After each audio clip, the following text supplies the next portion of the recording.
사랑하는 성도 여러분, 2024년 벌써 8월 첫 주 4일입니다. 하나님의 은혜와 평강 여러분 삶 가운데 충만하시기를 기도합니다. 함께 기도하시겠습니다. 하나님 아버지, 우리는 하나님이 파송하신 지금 여기라는 우리의 삶의 가장자리에서 하나님과 더불어 하나님 나라를 지나고 있습니다. 하나님 나라를 살게 하신 것을 감사합니다. 과거와 현재와 미래가 하나님의 임재로 충만한 그리스도 안에 한 덩어리로 우리에게 다가오게 하신 것을 감사합니다. 그러므로 과거가 암울했고 현재도 암울하지만 미래의 주인은 하나님이시기에 우리 인생 통틀어 우리는 결코 실패할 수 없고 그리스도 안에서 부활하신 주님의 손을 붙잡고 죽음 것에 물리치신 주님처럼 범사의 모든 일에 넉넉히 승리할 것을 믿습니다. 이제 삶이 버거울 때 주님을 바라보게 하시고 주님께서 우리에게 부어주시는 하늘의 평강과 그 놀라운 위로를 다시 생각하며 누리며 나눌 수 있도록 우리를 축복하여 주시옵소서. 예수님의 이름으로 기도합니다. 아멘.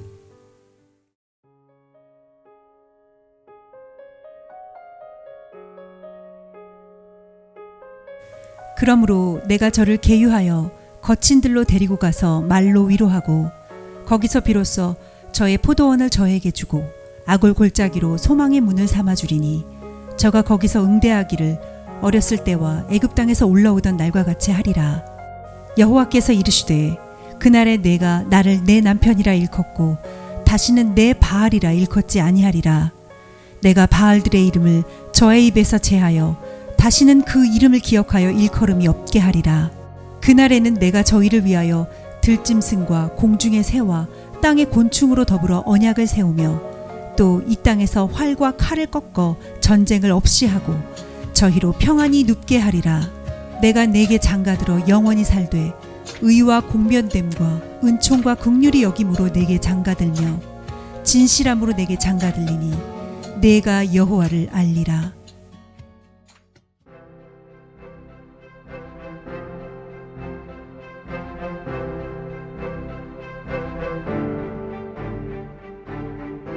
하나님의 본질은 우리가 알 수 없죠. 뭐든지 본질은 눈에 보이지 않는 거니까 본질은 알 수 없습니다. 현대 철학자들은 본질은 다 거짓말이라고까지 얘기를 하고 눈에 띄는 것만 진짜다라고 주장하는 경향이 강합니다. 그런데 성경은 하나님의 본질은 알 수 없지만 하나님의 행동을 통해 알 수 있다라고 이야기합니다. 하나님은 인간이 하는 것을 경험하십니다. 구약 성경에 보면 하나님께서 에덴 동산을 거니십니다. 하나님께서 방주의 문을 닫으셨고요. 또 하나님께서 재물의 향기를 맡으신다고 하셨습니다. 하나님께서 모세에게 이렇게 얘기까지 하셨습니다. 내가 애굽에 있는 내 백성의 고통을 정령히 보고 그들이 그 간역자로 인하여 부르짖음을 듣고 그 우고를 안다라고 하셨습니다. 하나님은 행동하는 하나님, 해방의 하나님이십니다. 마찬가지로 오늘 호세아는 하나님을 좀 이상한 상정입니다. 다른 연인을 쫓아간 바람난 아내를 찾으려는 남편으로 묘사합니다. 호세아의 결혼은 불신앙에 직면한 하나님의 마음에 있는 이스라엘 백성에 대한 고통과 약속을 동시에 보여줍니다. 실현당한 남편처럼 하나님은 하나님의 신부를 다시 바로 그 신부를 찾고 계신다는 겁니다. 하나님은 젊은 신랑처럼 광야에서 이스라엘과 결혼하셨습니다. 그래서 언약을 맺으셨습니다.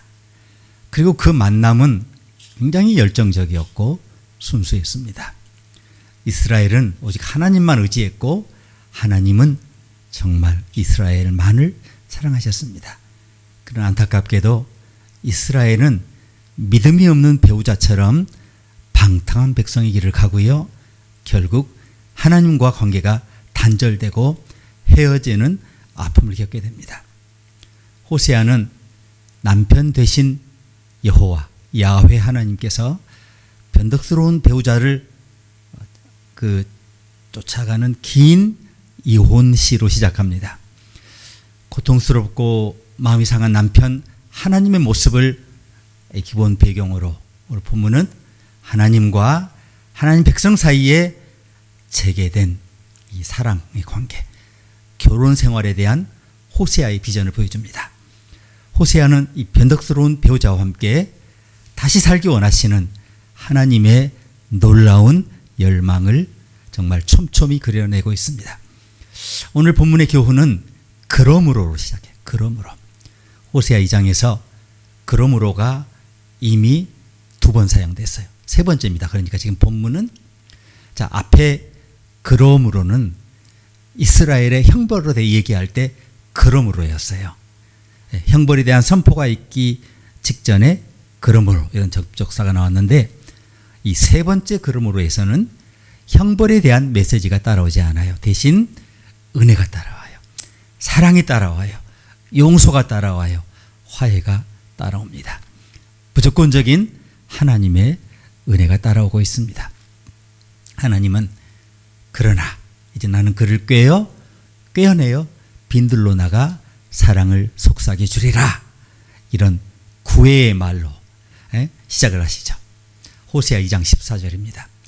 이스라엘의 미래는 이제 멸망과 재앙, 죽음의 미래가 아니에요. 생명의 미래에 약동하는 미래라는 겁니다. 주님은 호세아에게 이스라엘의 역사를 상기시켜 주시면서 주님이 여전히 이스라엘을 주관하고 계신다는 것을 보여주시는데요. 주님이 호세아에게 여호수아 7장과 8장의 역사를 들려주십니다. 거기에 엄청난 멸망의 장면이 나와요.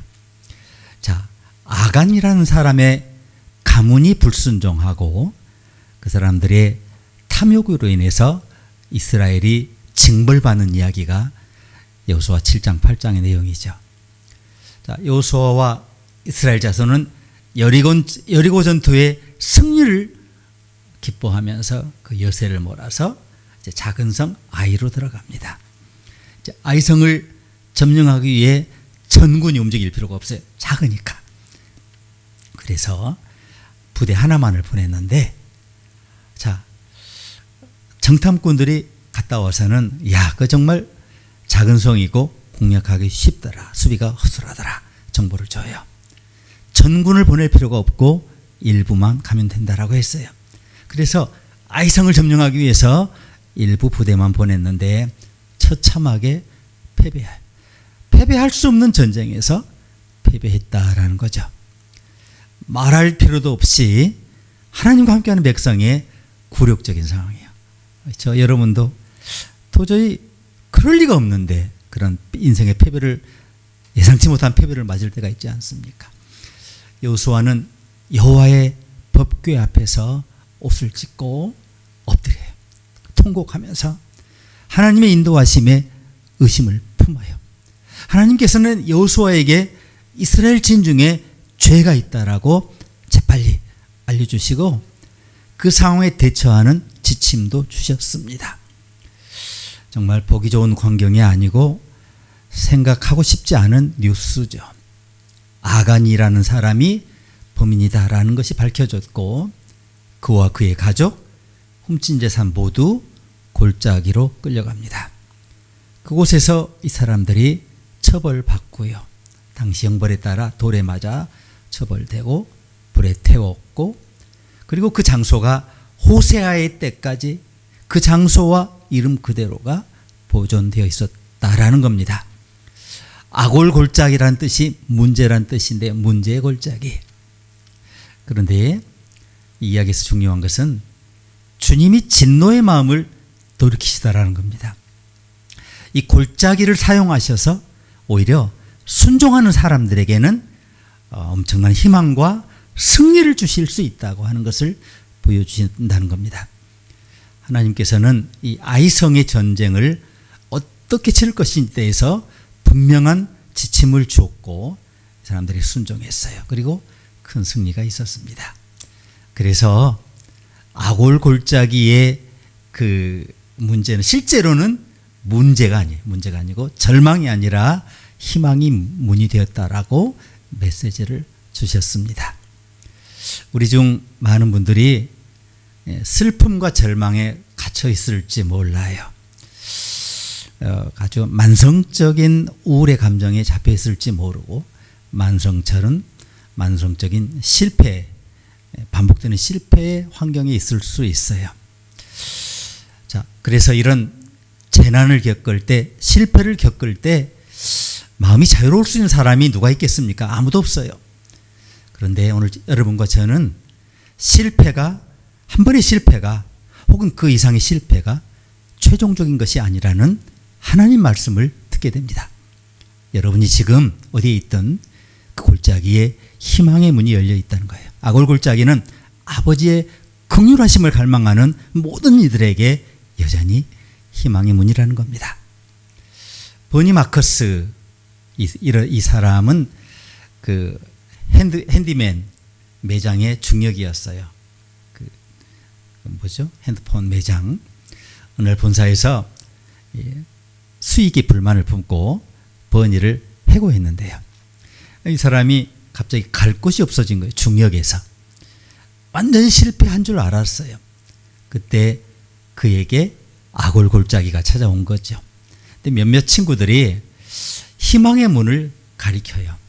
자, 그래서 이 버니 마커스가 홈디포라는 그 새로운 개념의 공구점 사업을 시작을 했어요.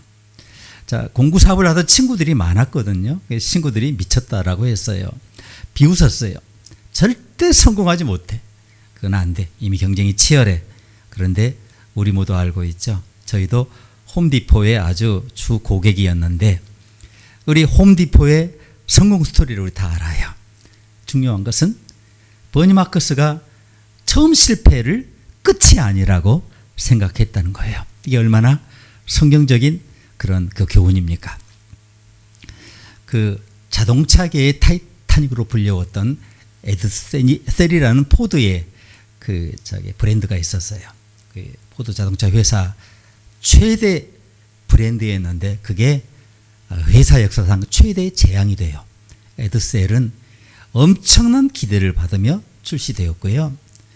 자, 그 이름이 에드셀이 뭐냐면 포드의 아들 이름이에요. 그러니까 그 포드 에드셀, 그러니까 얼마나 그 포드가 심혈을 기울여 만든 그런 차종인 줄 아시겠죠. 그런데 엄청난 실패를 거두고 3년 만에 문을 접습니다. 에드셀 이후 기업 역사상 가장 큰 실패는 코카콜라의 실패였다고 그래요.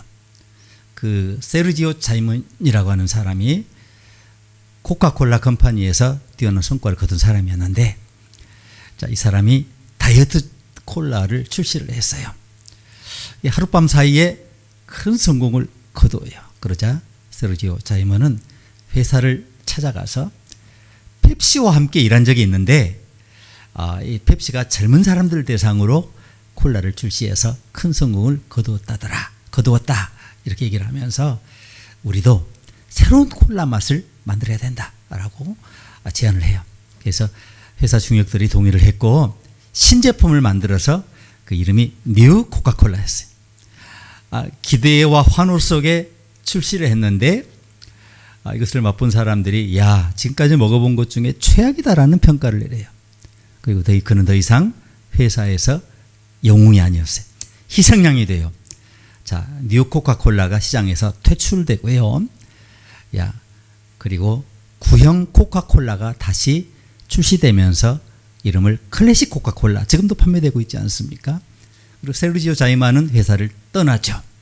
그리고 아골 골짜기로 가는 거예요. 그런데 대반전이 일어나요. 뉴 코카콜라가 실패한 덕에 클래식 코카콜라가 두각을 나타내면서 시장에서 압도적인 점유율을 가지고 달리기 시작했더라는 겁니다. 어느 때보다 강력한 코카콜라가 출시된 거예요. 그리고 그 해 코카콜라 역사상 최고의 해가 되었더라는 겁니다. 자이먼 덕분에 뜻밖의 클래식이 데이트를 쳤어요. 회사 관계자는 10년마다 이런 돌풍이 일어나면 얼마나 좋을까 얘기할 정도로 그 10년 동안 엄청난 성과를 거두었다고 해요. 그리고 이제 자이먼은 다시 코카콜라 충육으로 돌아오고 성공적으로 활동하게 됩니다. 더 이상 그 사람은 농담의 대상이 아니라 영웅으로 지금까지 여겨지고 있어요. 이 사람은 아골골짜기에서 희망의 문을 발견한 사람이고요. 그에게 실패는 최종적인 것이 아니라는 교훈으로 다가왔습니다. 예수님이 택하신 제자들 가운데 상당수가 아니면 거의 다 인생에 성공해 본 적이 없는 사람들이에요. 특별히 기업 활동에 성공해 본 적이 없는 사람들이에요. 예를 들어 레위 혹은 마태. 이 레위는 같이 놀아주는 그런 귀족들이 없으니까 죄인들과 어울려요. 같은 세리들과 어울려요. 자, 그래서 이 사람은 공동체에서 퇴출된 사람이었어요. 존경받는 사람이 아니었어요. 미움을 엄청 받는 사람이에요. 왜냐하면 로마 사람들이 정한 세금을 다 걷어 정확히 내고 자기 주머니를 챙기기 위해서 또 부과해서 자기 이속을 챙긴 사람입니까? 얼마나 나쁜 사람입니까? 자, 그런데 오늘 이 사람이 예수님의 소문을 들어요. 예수님이 지나간 모습이라도 엿보려고 온 거예요. 자, 예수님을 따르는 무리에 끼어들어 저분이 하나님의 아들이라고 하는데 뭐라고 할지 들어보자. 그래서 끼어든 거예요. 자, 마태는 세금 걷는 일만 잘하는 사람으로 다 그렇게 여겨졌고 유대인들이 그렇게 미워하고 경멸하고. 자, 이 사람 자존감이 높겠어요. 돈을 많이 벌었지만 자존감이 바닥을 친 거예요. 그런 모습이 자기가 좋겠어요. 너무 싫은 거예요. 자, 자기가 실패자라는 걸 알았어요. 백성들도 그 사람이 실패자라고 알았어요. 회복을 갈망한 거죠. 일어서기를 갈망한 거예요. 탈출을 갈망한 거예요. 그는 아골골짜기에 예수님이 지나가시기까지 희망의 문이 적어도 자기에게 없는 줄 알았어요.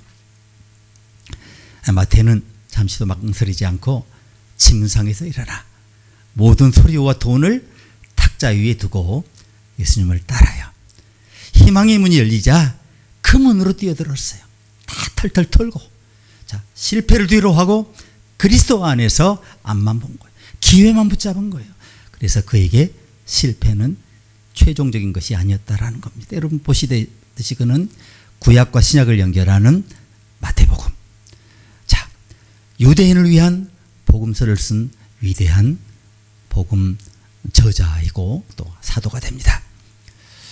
자, 가장 유망한 출발을 한 제자는 아무래도 베드로였죠.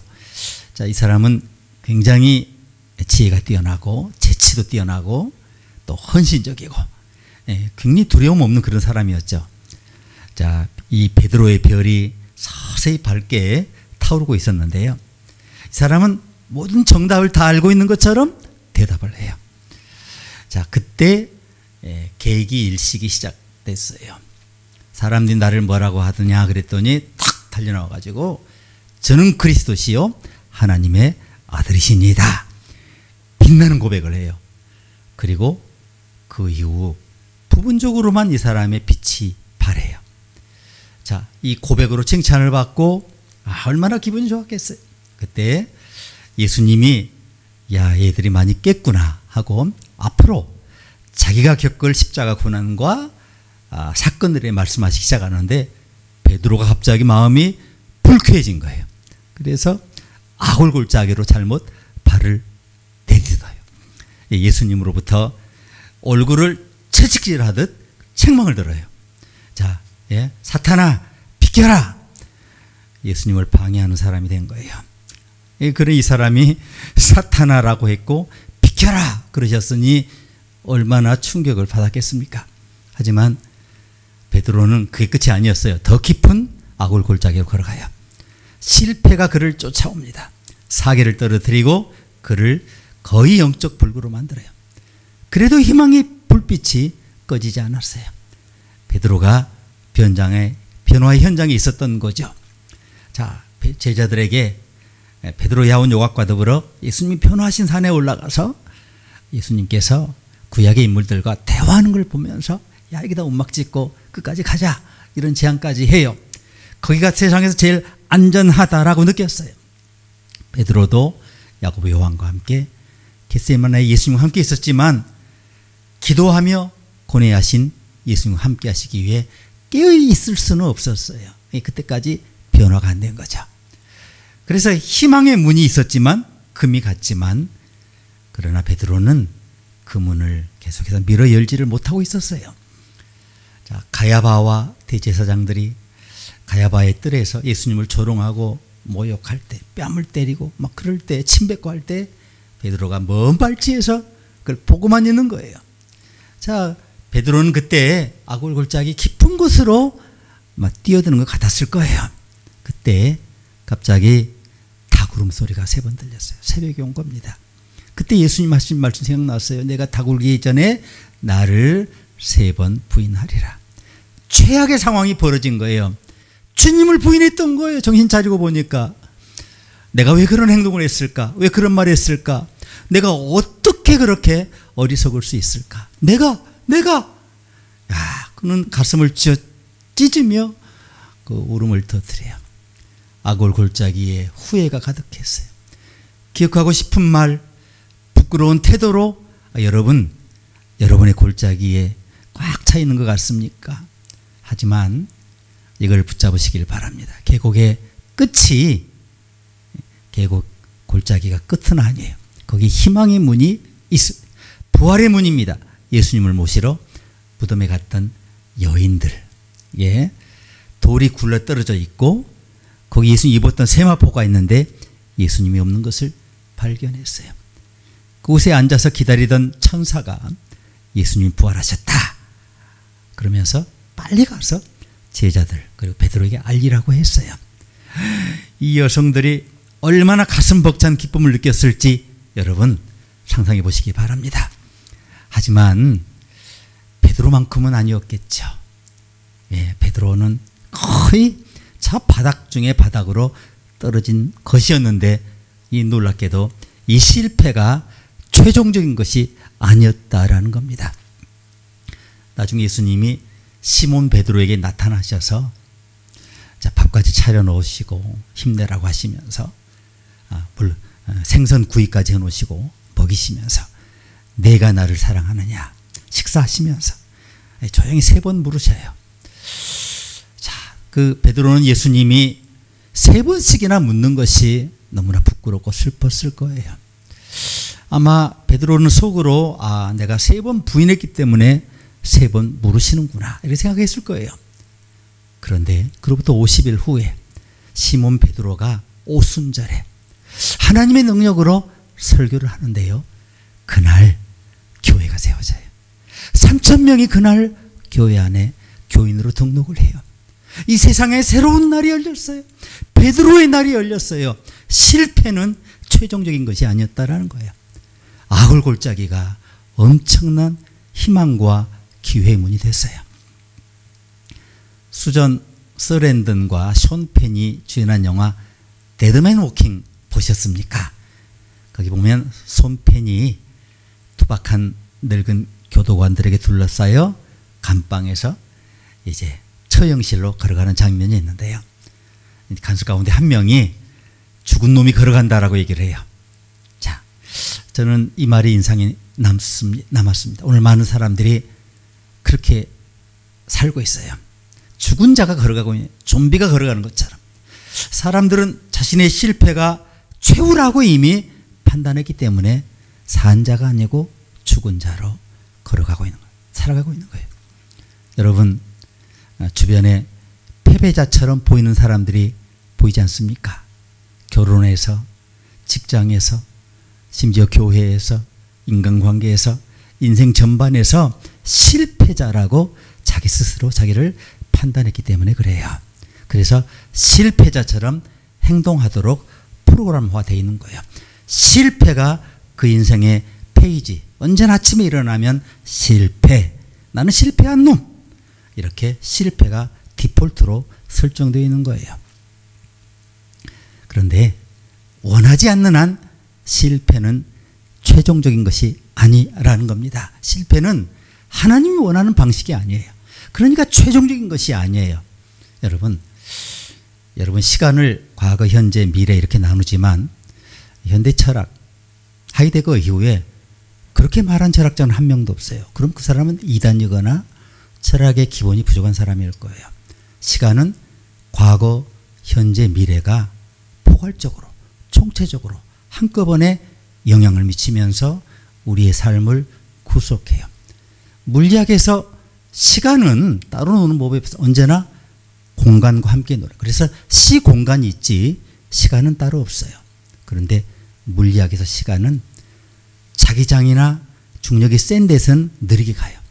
블랙홀이 있는 쪽에서는 거의 정지된 상태고 지구에서는 좀 빨리 가겠죠. 여러분 우주영화 보시면 어떤 별이 갔다 왔는데 갔다 왔더니 자기는 젊은 채로인데 집에 오니 아내가 다 늙어 있더라. 이게 현실이에요. 시간은 이렇게 휘는 성격이 있어요. 줄었다 늘었다. 그 여러분 과거 현재 미래 이렇게 일직선상의 시계 이렇게 놓고 그것이 절대적인 것으로 생각하지 말라는 거예요. 그리스도 안에서 시간은 과거 현재 미래가 한꺼번에 움직여요. 하나님의 임재 안에서 움직여요. 그러니까 과거에 실패했고 현재도 실패하는 것 같지만 미래가 남아있어요. 그 미래는 과거 현재를 아우르는 미래고 그리스도와 함께하는 미래고 그리스도께서 이루시는 미래이기 때문에 영광의 승리가 예정되어 있다라는 거예요. 자, 저는 천국과 지옥을 믿어요. 하지만 저는 바로 여기서 지옥의 메시지를 발견해요. 가장 비참한 사람들을 봐요. 자, 그것은 실패한 사람이 아니에요. 자꾸 시도하는데 실패만 하는 사람이 아니고 제가 아는 지옥에서 사는 사람은 자, 결단하지 않는 사람들이에요. 그들은 매일 지옥에서 살고 있어요. 결정을 내리지 못하고 있어요. 그들은 양쪽을 다 볼 수 있어요. 모든 선택지를 열어두지만 한쪽 문을 택하지 못하고 있어요. 왔다 갔다 해요. 누구나 선택의 순간이 옵니다. 항상 양선택지를 열어놓고 살 수는 없어요. 나는 생명의 문이라고 하셨는데 문은 그런 거예요. 들어가면 한쪽은 닫히는 거예요. 양쪽 문을 동시에 갈 수가 없어요. 여러분과 저는 우유부단한 지옥에 지금 살고 있을지 몰라요. 그럼 여러분의 인생은 평범하고 불행하게 흘러가요. 자, 실수도 없고 흉터도 없고 자, 헛간에 걸음도 없어요. 그런데 죽으면 그 뭐예요? 그냥 신기루처럼 사라지는 잊혀지는 그런 존재예요. 자, 좋은 일이든 나쁜 일이든 아무도 여러분을 그 인생을 기억하지 않을 겁니다. 자, 여러분이 여기 있는 동안 여러분과 저는 우유부단함의 지옥에 갇혀 모두를 미치게 만들 수 있는 거예요. 오늘 성경은 실패는 최종적인 것이 아니라고 합니다. 단 조건이 있어요.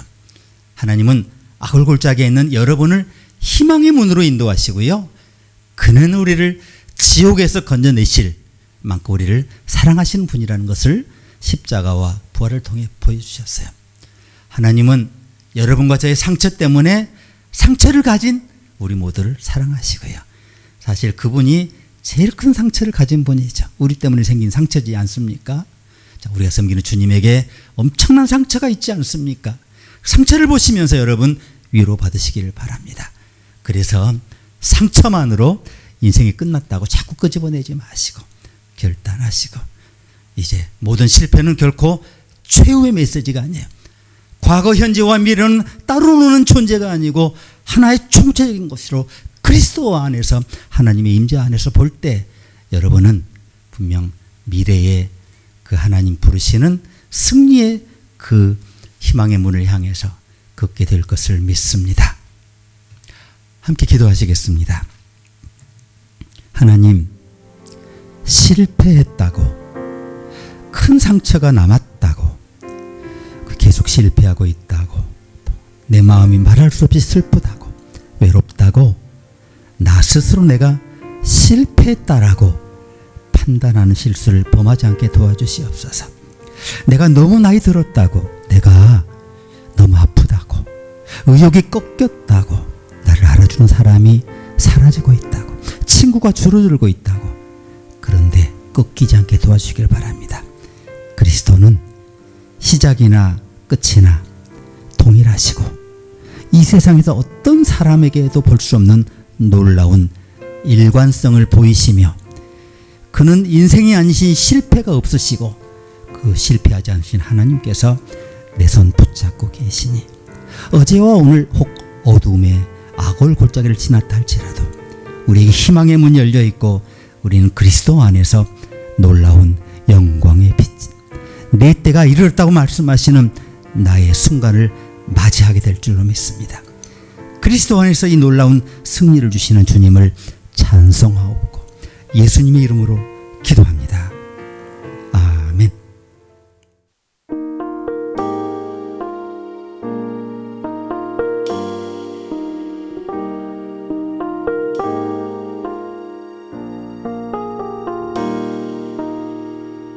흐르는 시간이 한숨만 남기고 반복된 실패 속 지쳐갈 때, 내 맘의 소망이 눈물 조각 될 때 내 곁에 다가와 부르시네. 주님의 시선 나를 비추시고 상처난 내 맘 만지시네. 말씀하시고 회복해 하시네. 주의 사랑이 다시 살게 하시네. 흐르는 시간이 한숨만 남기고 반복된 실패 속 지쳐갈 때, 내 맘의 소망이 눈물 조각 될 때 내 곁에 다가와 부르시네. 주님의 시선 나를 비추시고 상처난 내 맘 만지시네. 말씀하시고 회복해 하시네. 주의 사랑이 다시 살게 하시네.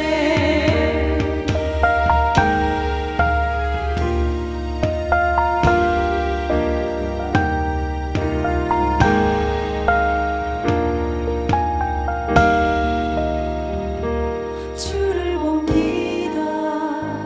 지금 이곳에서 주를 봅니다. 지금 이곳에서 주를 봅니다. 지금 이곳에서 주를 봅니다. 지금 이곳에서 주님의 시선 나를 비추시고 상처난 내 맘 만지시네. 말씀하시고 회복해 하시네. 주의 사랑이 다시 살게 하시네. 주님의 시선 나를 비추시고 상처난 내 맘 만지시네. 말씀하시고 회복해 하시네. 주의 사랑이 다시 살게 하시네. 지금은 우리 위에 죽으시고 부활하셔서 우리에게 궁극적인 승리를 안겨주시는 예수 그리스도의 놀라운 은혜와 창세전에 우리 인생을 선택하시고 예정하시고 계획하시고 설계하시고 또 모자란 그대로 보내셔서 끝까지 인도하시고 임재하시고 동행하시고 고치시고 기다리시고 용서하시고 사랑하셔서 이루시는 하나님의 놀라우신 사랑하심과 우리를 고아와 같이 버려두는 법 없이 하루 24시간 밀착해서 계속해서 하나님 말씀을 들려주시고 바른 선택, 바른 결정을 통해 그리스도께 나아가도록 깨달음 주시는 성령님의 내재교통 충만하심이 오늘 인생의 위기와 실패라고 여겨질 만한 일들을 경험하지만 끝까지 희망의 끈을 놓지 않고 주께서 부르시는 부름을 향해서 계속 달려가기로 다짐하는 주의 자녀 주의 종들에게 이제와 영원히 함께 계시기를 간절히 축원하옵나이다. 아멘.